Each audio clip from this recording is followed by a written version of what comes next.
Welcome to the Robby Row Show. My name is Robbie Rowland. I am your host. Today we have episode 66 with Todd Coburn. Let's hear a soundbite from Todd. On the physical toughness, I mean, you're in the fifth inning of a hot day, of the second game of a doubleheader because the other catcher wasn't available, and it's your feet are sore, your knees are tired, your arms killing you. You might even have a pounding headache from all the heat and stuff in that head into your helmet. But it's the life of a catcher, and you just got to deal with it and be there for your pitcher. May I have your attention, please? You're my leader. Now listening to Clear the Mechanism. The Robby Row Show. The Robby Row Show.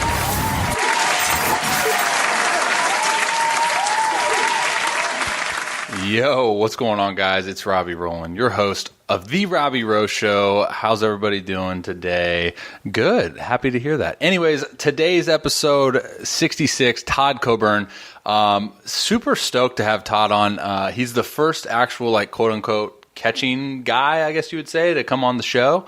So obviously we totally geek out. And he's fantastic as far as it's tough because I think I talk about this often is, sometimes when you're talking about instruction and you're talking about physical things, when it comes to an audio podcast, it can be difficult. And I think Todd does a great job at painting a picture for the audience to really understand what he's talking about.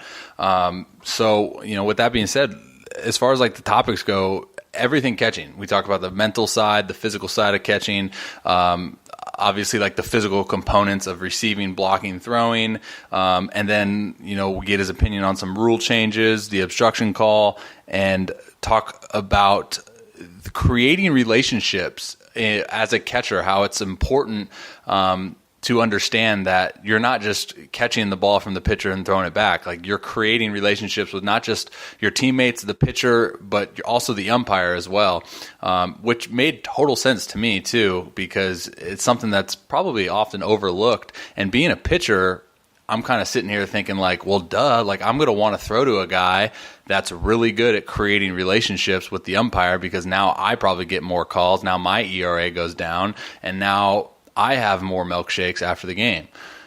That last part wasn't correlated at all. So we'll dive right into it. But before we do, I want to thank a sponsor of the show, Pocket Radar.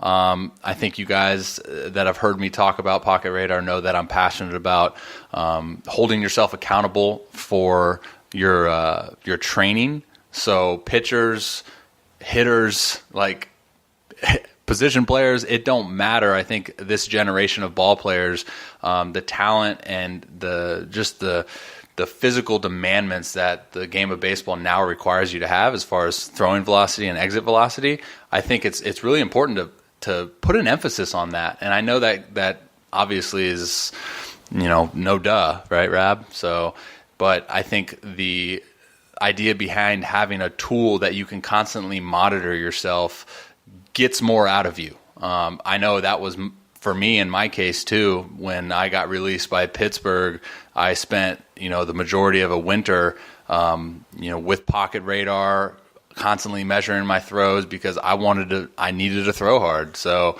and it really helped me. So that's why I'm really passionate about it. I want to thank them for sponsoring the show. So what I'll do for you guys is I'll get you a 10% discount. PocketRadar.com at checkout, Robby10.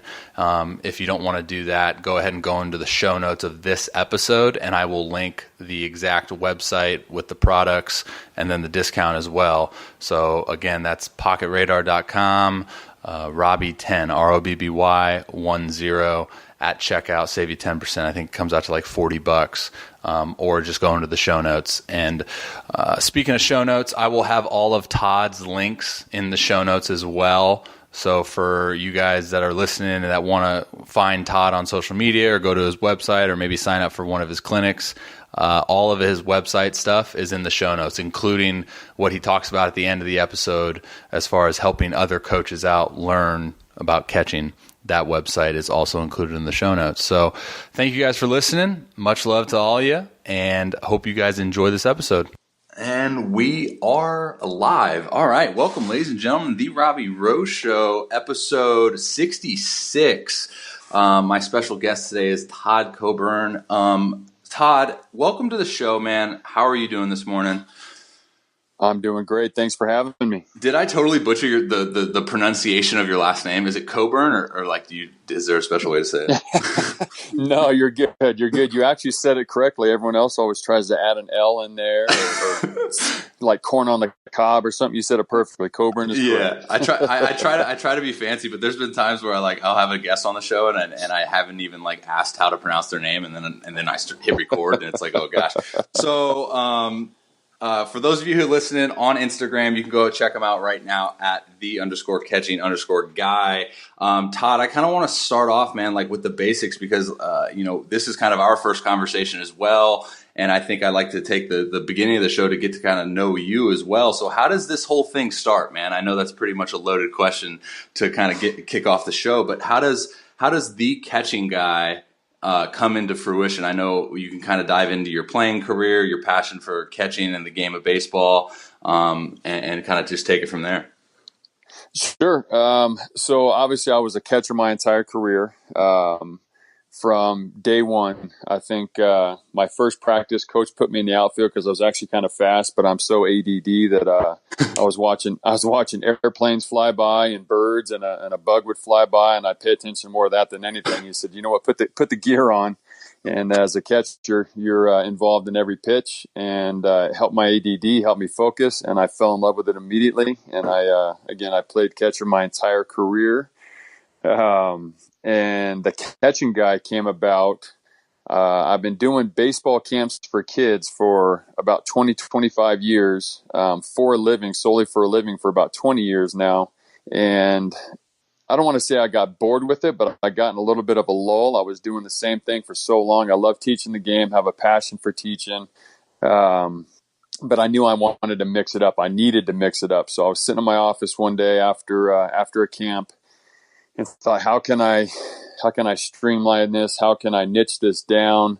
I have a passion for catching. I love catching. I'm a catching guy. I'm just a true passionate catching guy. And I thought, man, the catching guy. I'm the catching guy. I love catching. So I started searching that on social media. I saw no one had it. Started a page on Facebook first.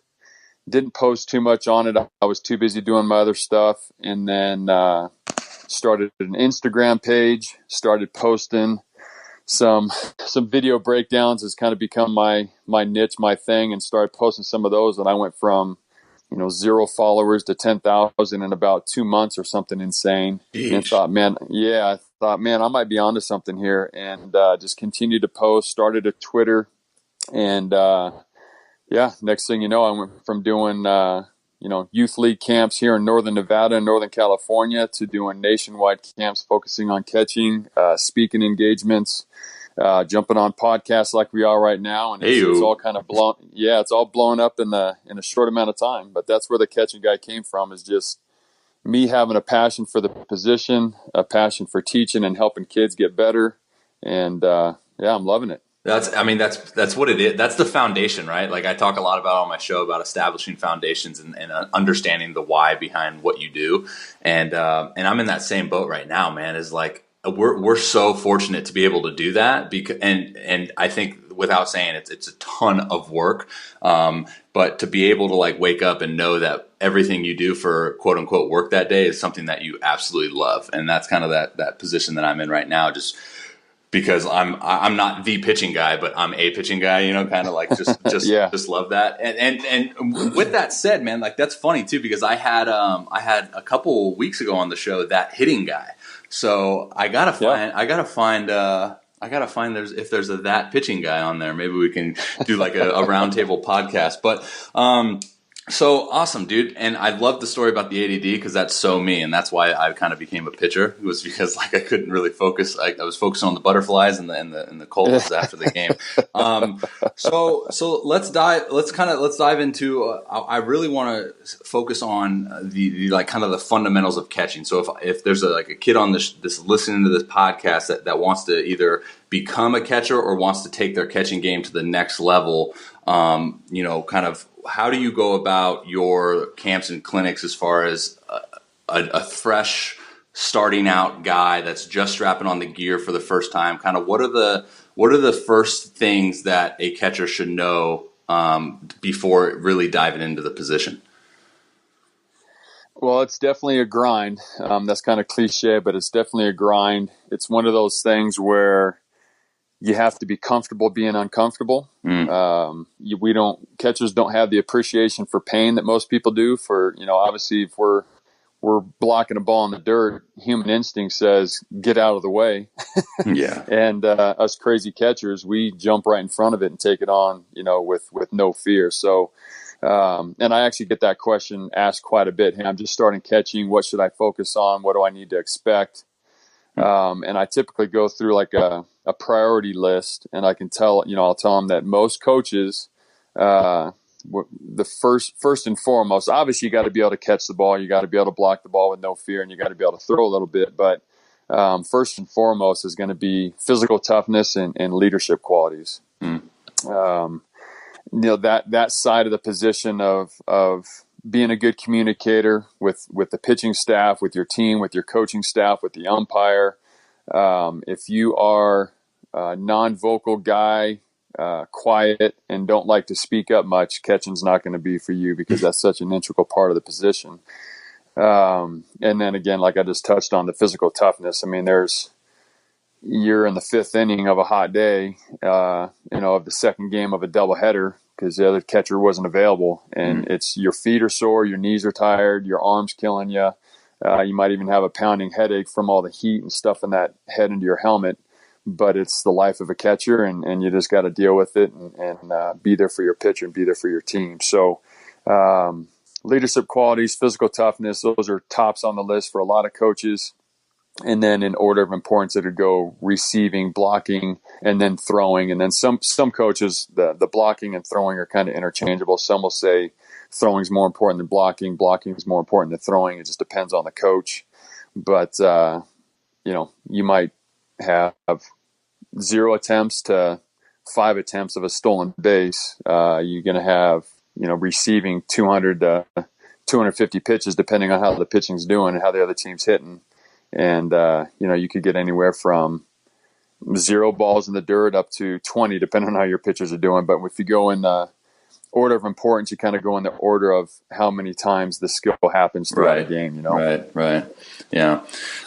So let's dive into each one of those. So you said receiving, blocking, throwing. Obviously, we receive, and this is going to be a conversation, not even including the whole rule change about having robotic umpires and stuff. So just as of right now, I think the whole pitch presentation thing from the catching side has been. It's been the same throughout the decades and whatnot, but I think it's just people are putting more attention to it now. Because we have the use of like slow-mo technology and all this video replay and stuff, and I think we can just see it, and then we become fancied by it. So what are kind of the basics when you're teaching receiving? What are kind of the basics? I saw you had some posts on Instagram, whether it be funneling a borderline pitch, I think you called it, or shoulder extension. I know a couple of different catchers have different ways to go about it. There's guys that kind of go under the ball, pull it up to the strike zone. Guys that'll go thumb up and try to pull that ball back into the corner. What are kind of like the key integral points of teaching how to be a very good receiver? So for me, on the receiving side of things, there's a bunch of different ways to accomplish the goal of getting that strike call. There are coaches out there that prefer get your thumb under and lift. There are some that prefer, let it come to you and do more of like a mitt turn. I think in game situations, sure, you can set yourself up to do your preferred technique, but sometimes we're late on the pitch, meaning we're getting to the pitch or to the pitch location at the same time as the ball versus beating it there. So sometimes you're late and you have to adjust accordingly. Sometimes we're on time. Sometimes the pitcher throws are exactly where you want. So my point is, it depends on pitch location, pitch type, your quickness. Are you on time? Are you a little late? And there's all kinds of different options. So the way I explain receiving is if the pitch is in the strike zone, we want to keep it there and minimize movement. if the pitch is in the strike zone but leaving, so a low fastball or in particular a low breaking ball, we got to go get it. So you're going to get a little more extension. You have to go out to it because if you let it get deep, the pitch will appear to be lower.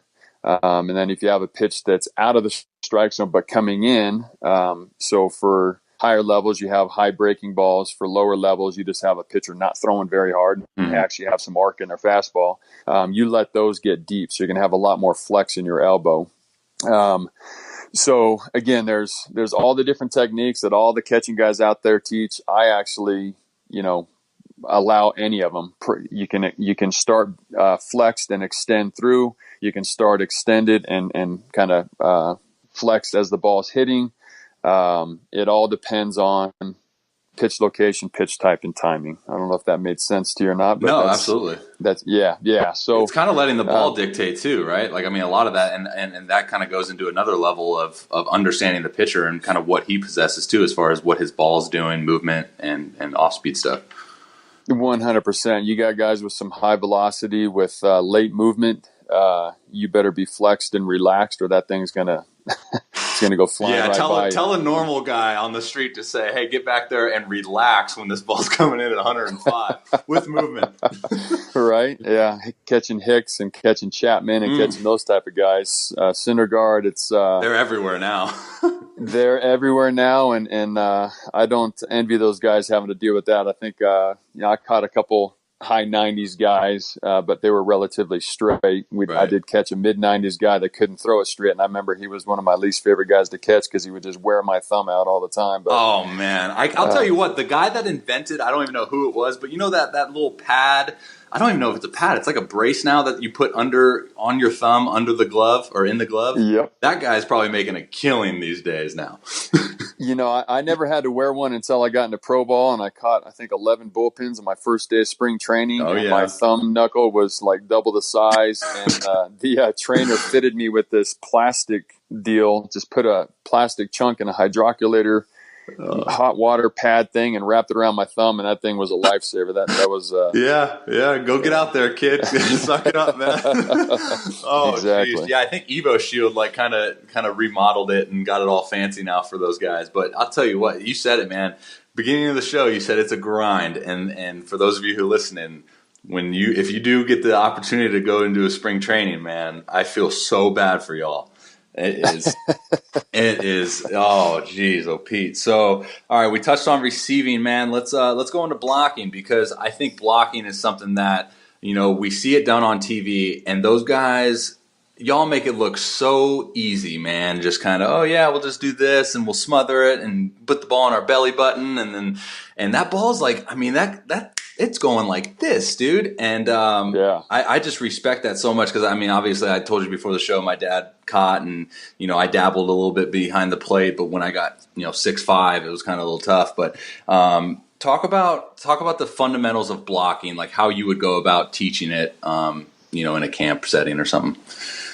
So in my opinion, blocking is probably 90% mindset, what's going on in the catcher's head. If there's any fear at all, or, there's two sides to mindset. One is the no fear attitude, like we already discussed. The other side of it is we need to always expect the ball to be in the dirt. So if you're expecting a strike and they bounce it, you're going to be late almost every time. And a lot of times you'll be so late you don't get down in time and it goes flying right by.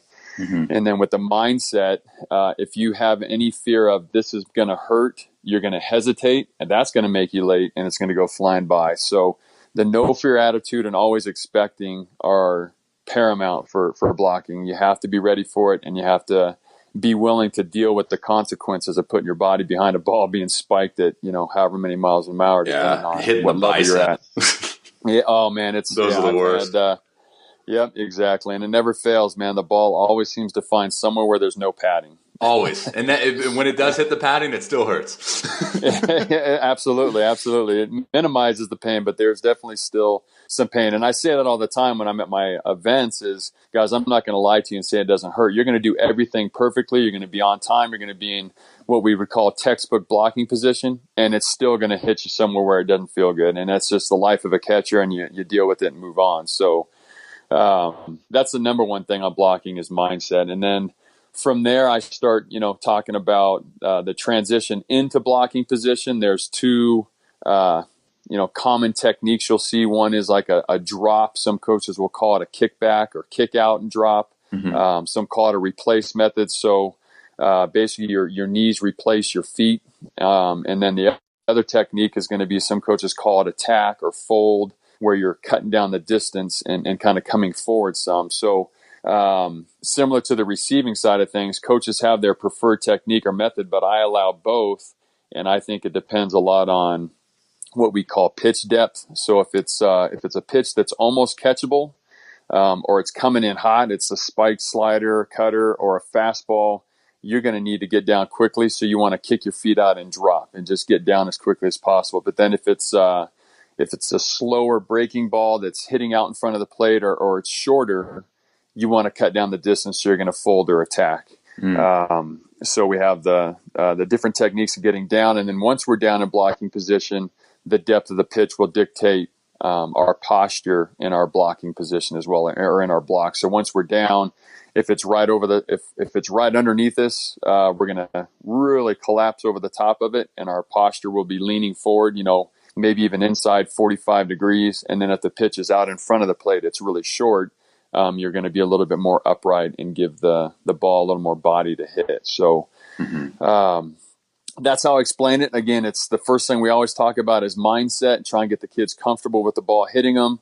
And then we talk about transition into blocking position, and then what we're going to look like once we're down. Yeah. So, I mean, how much is that? How much is it just looking at like the individual and kind of throwing a couple different like techniques their way, and then just going off of like what they do well? Does that make sense? So like if you have, say 3 different techniques for blocking a ball, and this guy, this catcher is maybe just starting out or doesn't really know the fundamentals behind it, how much of is it just like saying, hey, try this method, try that method, try that method, and then tending it to what the individual does well? Sure. So with blocking, in my opinion, you might have a preferred technique, but you need to learn both. So if I have someone who's constantly attacking or folding or gaining ground, but when the ball hits them, it rolls out like a bunt instead of staying right underneath them, we got to change. Yeah, we got to change that. We got to get them doing more of a replace technique so they can get down sooner and soften the blow.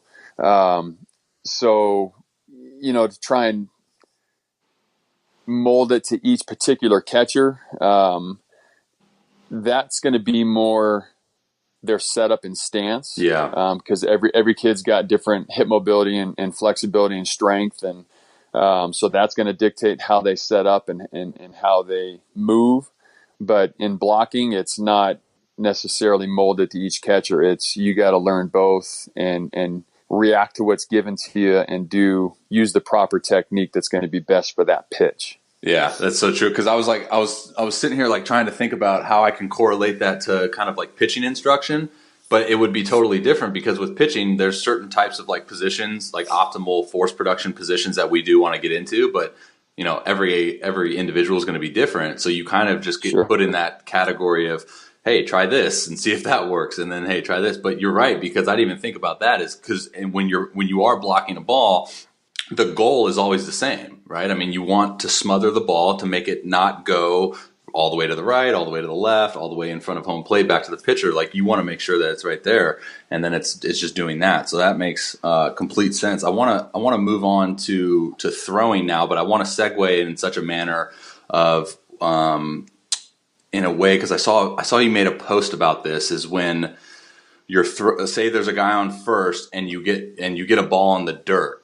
Now, in that particular case, we're not getting down and smothering it, right? Like, we're trying to pick this thing like a backhand shortstop in the 6 hole and then throwing it. And then if you can, like, dive into the throwing technique.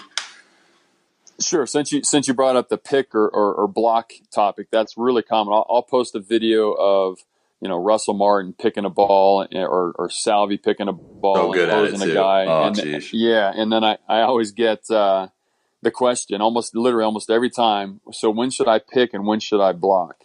And I always tell them that game situation is going to dictate that. And then you have to, I call call it learning your range. It's like a first baseman. They need to learn their range and how far out can I go to get a ball and pick it, or when do I need to stay back and get it on a higher hop or change sides of the base kind of thing. So as a catcher, I have to realize, all right, if it's almost catchable or maybe 10 to 12 inches out, I could probably pick that no problem and get the throw on its way. But if it starts to get out toward the point of home plate, the chance of picking it cleanly go way down, and the chances of actually whiffing and letting it go to the backstop go way up. And so if I have a close game at the end of the game, toward the end, the last couple innings, and it's starting to get out toward the point of the plate, I'm going to block. Yeah. If I'm early in the game or even middle of the game, I may be more apt to try and pick, and that obviously comes with experience and understanding the game and understanding what kind of range you have, learning your range, learning how far out can it go before I can pick it. So, and then I always point out too that, and I've actually posted a video on this. I have to look that video up and repost it. Yeah. Those guys are good at picking because they practice it. They'll set up a pitching machine and they'll set it, to hit it about, 2 feet short, a foot short of the catcher, and those guys will practice picking. And I think part of the reason is they pick a lot more is they play a lot of games. The catch it until you can't philosophy kind of comes in. So they're going to really try and catch everything and minimize the time they spend pounding down on their knees and having to get back up out of a block. It's a lot of wear and tear on them for how many games they play and how many. Yeah, I mean, the way I look at it is like it makes sense too, because I feel like when catchers are practicing throwdowns, they're getting their throw from their coach, and it's usually really good throws to throw on. And then when they're practicing blocking, it's like the curveball in the dirt, block, and then go get it. And I was sitting here thinking, like, I've never really seen hey, we're throwing down, but I'm giving you a spiked heater down and away in the freaking dirt, short hop. And that makes sense too, because why wouldn't you want to put that into practice, right? Because it's like you expect us to do it in a game, but if we're not gonna, almost get comfortable with it in practice, then it's hard to replicate, right? Yeah, absolutely. Yeah. If a coach, I say this all the time as well, if a coach isn't practicing what happens in a game, they can't be mad when their catcher messes it up. So, you should have blocked that instead of picked. Why are you trying to pick that? Well, coach, did you teach them when to pick and when not to pick? Did you practice those in-betweeners? And like I was just saying, that the big leaguers are good at it because they practice it. The early outs at spring training, they go through all of that stuff. All the different examples that could happen in a game is so important. Yeah, I think another big one, man, is and I've seen this numerous times, but I guess it's changed over the years, and I'd like to get your opinion on this, is the throw home with a guy on second, base hit up the middle, we're throwing him out. So like, what do you kind of teach, or what, let me phrase it this way. What did you teach before, as far as like, maybe blocking the plate, expecting a bad throw, setting yourself up in a appropriate position, or now compared to what you teach now with that same type of scenario in a game? Because I know those throws, dude, because again, my pop's caught, my brother was a catcher, and I've seen it over and over again, like that, maybe that short hop, the center fielder's got a good arm, but he short hops you, or maybe it's a long hop, but it takes that second hop. Like, kind of how do you teach like guys in their setup in that particular situation? So the only thing that changed for me is where we initially set up to start the whole playoff. So what I used to teach was, if the throw's coming from the outfield, I'm going to set up about a step in front of home plate.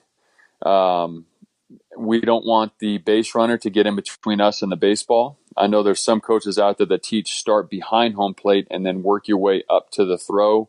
In my experience, that if the throw goes up that third baseline and the catcher stays behind the plate or in the foul territory side of the foul line, the runner can slide and get right in between the ball and us. And if it hits off of them and goes to the backstop, any other base runners on base are going to advance and maybe even score. So we want to start in fair territory and do our best to stay in fair territory until we're receiving the throw, and then they'll jab step back to put on the tag. If there's a runner on third, one out, and they're doing that contact play and there's a ground ball in the infield, I used to teach my catchers set up right away, foot on the third baseline, basically blocking the plate, maybe give them back edge to slide to, but we're going to block the plate immediately because that's such a bang play. But now that would be obstruction. So it's the same whether the throw's coming from an infield or an outfield or a cutoff man. I have my catchers start off a step in front of home plate, and then they adjust to the throw and come back to tag so they don't get called on the obstruction and get in the way too soon. They can't be in the way without the ball. So, can I get your opinion on that whole obstruction rule? I was never a fan of getting blasted. I'm standing there sitting duck and you're running down the line full speed. But I went into it understanding it's part of the position, it's part of the game. And back then it always had been, and it was a risk I was willing to take because I love the position. So I see people all the time high-fiving and thinking they're tough and cool guy for blowing up the catcher when the reality is I think it kind of makes you a jerk. I understand the whole point of it is you're trying to score and you're going to do everything you can if you have to go through the catcher to get there. But there are times when the catcher's in the way and then you can blast them, and there are times when the collision was unnecessary and you're basically just out to hurt the catcher. And that's just my opinion. Guys will debate that with me all the time, but that's just, it doesn't make you cool. It makes you a jerk kind of thing. So I guess my point is, like, I was never a fan of it. I understand why they made the rule, but I like old school baseball. So I knew that was coming. And maybe it's because I was lucky enough to never get absolutely blown up. I had my share of collisions in my day, but never had a serious injury from it. Never a broken bone. Had some sprained ankles here and there and some sore shoulders. But maybe my thought process might be different if I got destroyed like Buster Posey did when they made the rule. But totally. I like old school baseball, which that might transition into your robo umpire thing where you might want to talk about some, but all these new rules they're coming up with is, not a fan at all. Oh, well, since you brought it up, it's only appropriate for me to ask the question now. So you're like totally familiar with the proposed changes in the Atlantic League, and we could totally like dive into that, right? Yeah, no, absolutely. Okay, where do you stand? Sure. Where do you stand with? I mean, and you can highlight whichever one you want to highlight. Like, we can just totally dive into it. Even going into the more recent one that they're actually doing, they've been doing a while, is the pace of play. Mm-hmm. I just saw on social media, I can't remember whose page it was on, but I saw, and it's on social media, so I'm not 100% sure it's true or if he's the one who actually said it, but they said it was a quote from Bryce Harper, and it said, our game is not timed. You don't time our game. If you don't like sitting through a ball game, go watch something else. I don't know who was complaining about pace of play.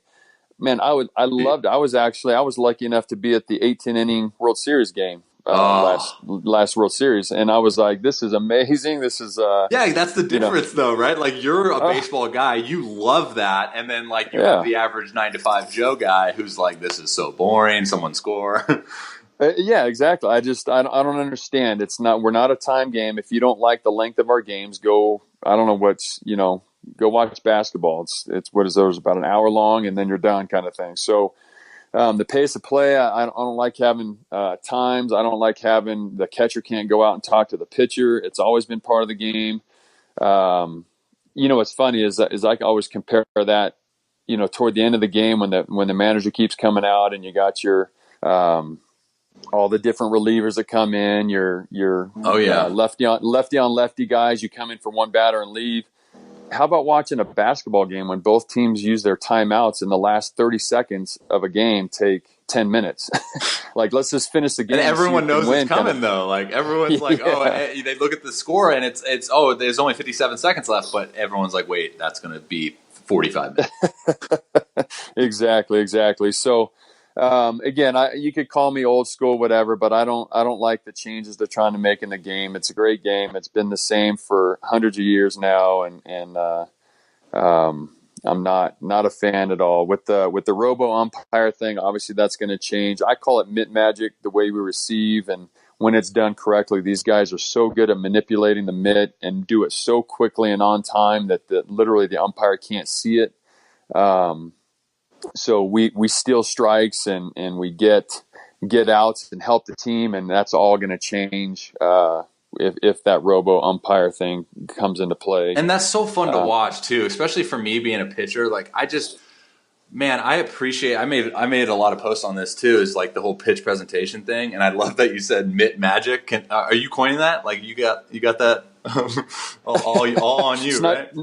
Not trademark, but that I is do use it a freaking lot. nice, man. But it's so true because it's so much fun to watch because it's like it's just another quality that goes into say why I like to throw to so and so, right? Because every pitcher has their guy where it's like, I like. Not only does he have like a 1.9, but he's also stealing me say 6.7 calls a game like that. All of that, and how it is, man. For those of you listening, like baseball, it's not only a game of freaking inches, but it's a game of like minute details, and those things go such a far way into winning and losing, or going to the bigs and not, or having a steady income versus not. Like it's all, and that's the beauty of it, really. If you want to like dive deep into the philosophical stuff, but let's dive into your quote unquote Mitt Magic, man. Like, is that something that you particularly like coach / teach, or is it on the individual to just be good with their hands?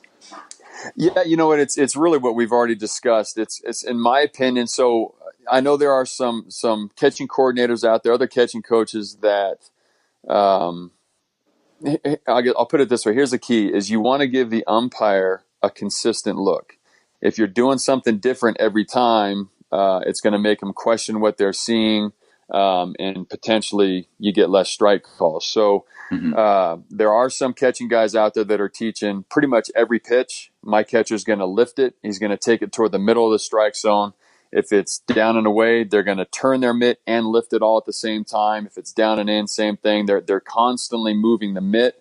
I teach only move the mitt when necessary. Again, if it's in this, like I said earlier, if it's already in the strike zone, just leave it there. You just minimize movement. You minimize body movement, minimize mitt movement, especially post catch. And then if it's a pitch that's borderline, so it's just off the strike zone, we want to manipulate it. And again, we got to be on time when we do it, but move it to the edge of the strike zone. So I'm a minimal mitt movement guy, which there are. Again, I was at the ABCA when I spoke there, and I had we had some catching hot stoves and talking catching, and there's other guys that have different philosophies on that. But love it. I'm still a minimal mitt movement guy, and the magic is getting that straw ball, which is a term that Jerry Weinstein coined, is striking the ball together. Yeah.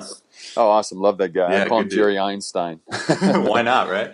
Yeah. But the magic part of it is it's not catch and then move your mitt. It's literally as the ball is going in, you're moving as it's going in. So by the time the pop of the mitt sound has happened, you're already on the way back toward the edge of the strike zone. So that's the magician part of it. When it's done correctly, it happens so fast that the umpire literally does not see it.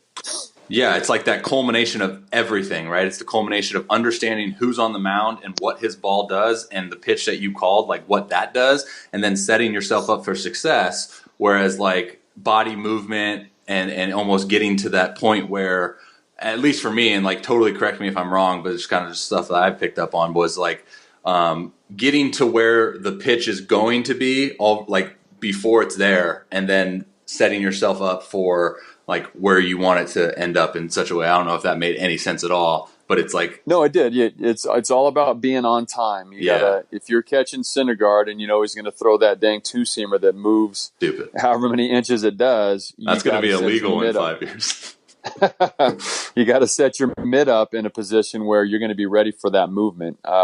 So yeah, it's all about being on time, knowing what to expect, knowing what your goal is. And of course, the pitcher doesn't always hit their spot, so you have to be ready to go get a pitch that's away from where you're expecting it. But it's all about being on time and anticipating that movement, that break, whatever it is. Yeah, so, I love what you said earlier too about the whole umpire thing, because I think for those that are maybe in high school or even younger, or maybe even in college, I don't think that's something that goes into their thought process as far as like the person who's making the calls. And I remember growing up, my dad always taught me like to make it as easy as possible on the umpire, but the umpire has like he gets it. Like he knows what you're doing, and he knows if you're trying to manipulate it all the time. So like be I don't know what the word I'm looking for is, but like be cautious of how he's perceiving like what you're doing too. So where you don't try to make every single pitch look good, because then it's like a kind of a disrespectful type thing. But like you said, understanding that when you need to do it, you know, because then it makes the pitcher look that much better, right? Absolutely, and it's all about developing a relationship with that umpire as well. You know, they don't like to hear them called. You got to go out, introduce yourself, get their first name, and remember their name. Be on a first name basis. It's not hey Blue. Yeah. It's talk to them by first name basis. If there's a borderline pitch that you thought they missed, you're not going to turn around and question them and throw your arms up. You might, as you throw the ball back to the pitcher, maybe take a couple steps out in front of home plate. And then as you're walking back to your position, now I'm facing him so I can quietly just say, hey, did you have that low? Or ask them where they had it and why they didn't call it a strike. And they'll chat it out with you, just developing that relationship with them instead of questioning every borderline call that they don't give you. Totally. I call it become friends with them. You got to be best buds with that umpire. And you'll get, believe it or not, you'll get more of those calls if you respect them and don't show them. Oh, totally. And especially coming from the pitching side is like, we want to throw to a catcher that's good at that, and like 100%. Because it's at the end of the day, it's on us. Like, right. So like if we're not getting a call because the guy is like farting back there and is freaking, blowing him up every bad call, like we don't want that. Like we don't want to throw to that guy because of his track record with that. Yeah, exactly. So on the relationship topic, man, like this is something that I'm passionate about too, is the catcher creating a relationship with the whole entire pitching staff. And that's a tall task because especially in professional ball, is like you're having a new pitcher, with moves up and down and all of that stuff. What are the type of things that you kind of teach your guys when creating that relationship? Like, what is it that, they're going out of their way to ask the pitcher and kind of just, dive into that if you can? One of the things that happens all the time, especially at the lower levels, is bullpens are like almost punishment. I got to go to the bullpen and catch all these guys. Well, I'll tell you what, the bullpen is where we develop those relationships. We develop the trust. We learn how to communicate with each other. We learn about each pitcher, both what they pitch, like pitching mechanics wise and the pitches they throw, but also personality wise. We start to learn the guys that we can, go out to the mound and light their butts up when they're not doing it right, or with the guys we need to go out and pat them on the back and let them know they're going to be all right because you have different personalities. So in my opinion, what I talk about at my events all the time is that bullpen time is essential to develop trust. Say, if they're working on their breaking ball and they're spiking those balls in the dirt, block them. Let them know, hey, if we're in a game situation and you got to throw that good 2-strike breaker in the dirt and get them to chase, I will be there to block it for you. I'm not going to pick and miss it. I'll be ready for it. So, it's all about the bullpens, in my opinion. Yeah, and for those of you listening that are coming from the pitching side, is like something that I learned later in my career, dude, was understanding that for myself too. Was like, hey, what cues can I tell my catcher who's maybe never caught me before? Say, hey, if I'm going arm side up with my heater and for another example, like if I'm spiking my slider and you want to talk to me, but you don't know what my cues are, like understand those for yourself as a pitcher. Like, hey, maybe it's more time in the backside. Like, hey, not just come out here and tell me to stay back. Like maybe it's, hey, get that ball out on time, or hey, get that ball out earlier, or, overemphasize something, because our job as pitchers, we can, obviously we're talking all about the catcher's duties, but especially from the pitching side is like, we're trying to make it as easy as possible on you guys, because the whole flip side of everything now is like, you're going to want to catch us more if we're doing everything right for you guys. So it's like, I made a post about Syndergaard the other day about how, a catcher is going to want to put in that extra work. He's going to want to block all those balls. He's going to want to stick those pitches on the corners. He's going to want to create a good relationship with the umpire if you, as the pitcher, makes it easier on the catcher, right? So like, Absolutely. I mean, like it's cool because it's a two-way street, right? It's like a two-way dynamic. Like the catcher does X amount of things, so the pitcher wants to throw to him, and the pitcher does X amount of things. So it's like a house, it's like a marriage. So 100%. That's definitely it's such an important part of being a catcher that when I do my super camps, we always have a pitcher come in and talk about the pitcher-catcher relationship. I want the catchers to understand pitching, so the mechanics of it, like you were just talking about, if someone's high arm side or spike, and what each particular pitcher is going to have their own mechanically adjustment they need to make. So you have to learn those, and then also understanding pitchers, so the psychology of it. And so in my super camps, we always cover that. We always cover understanding pitchers and pitching, because that's such an important component to being a good catcher. Absolutely. I just love how like the game of baseball is, it's just every little detail counts, man. And I think that's just like the pure beauty of it. But I want to kind of close this show by asking you, like, who are the guys, you can go past or present catchers that you just love watching, and then with that, like, what do you love about what they do? Obviously there's some guys out there that do a lot of stuff well. I think we all have our own favorites. If I was to kind of clone a catcher, an ideal catcher, it's so hard for me, because like everyone always asks, you're a big baseball guy, who's your favorite team? Right. I don't have a favorite team. I just love baseball. I don't care who's playing. I'll just watch it, and I love watching it. So, back in the day, I tried to emulate Benito Santiago. The knee throw guy. Yeah, he made throwing from your knees cool, and so I always tried to, and I got pretty good at it. I used to pick a lot of guys off from my knees, and every once in a while on a steal, I'd throw from my knees. So Benny was probably my favorite catcher of all time, and then Pudge Rodriguez came around, and he could swing it as well as catch and throw. So I tried to learn a lot from him, which is, for the kids listening, it drives me nuts. I'll go out to my events, and I'll get to talk and shop with the kids, and I'll say, how many of you watched, this game or that game, or how many saw this? And they're all shrugging their shoulders at me. Do you guys not watch baseball? Kills me. Of them say, yeah, no, not really. I'm like, my gosh, you can learn so much by watching the game. It blows me away. So those are the two old school guys, is Benito, Santiago, and Pudge. And then nowadays, because obviously you can imagine with, I'm getting up there in followers, so I get that question all the time. If I wanted to mirror my game after somebody, who should I pick? And again, everyone's got their things that they do well, and this isn't a common answer for a lot of catching guys out there, but I always bring up Jonathan Lucroy. Ooh, dark horse. Yeah, exactly.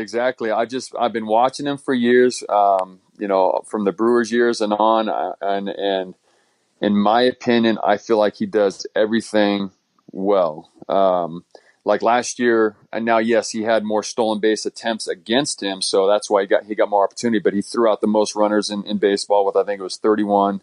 Mm-hmm. But when you watch him receive, he's great with the Mitt Magic, that mitt manipulation. Mm-hmm. He's a blocking machine. So one of the things that I talk about a lot with blocking is we have textbook form and textbook blocking position. And then we have the reality of it. The reality of it is, if you watch in slow motion, almost no catchers get in perfect blocking position on almost every block. It's so hard to be on time. Yeah, just get it done. Sometimes it's not pretty, just get it done. But when you watch Lucroy, it's like, how do you get in such perfect position so quickly, like almost every time? So he's a guy that I feel does everything well. He's got the game savvy, experience. He's a vet now. So handling pitching staff, he does everything well. So I bring up Lucroy quite a bit. He's one guy that I like watching because, and correct me if I'm wrong, he finished last year with Oakland and now he's with Los Angeles, right? Angels? Yeah. Yep. Yeah. So because when he went to Oakland, like that was the team, because Bay Area guy, when I was up there in NorCal, is like the games are on TV. And what he does extremely crazy, like to me, is those catchers, some of them has just crazy like mobility in their, whether it be ankles, knees, or hips.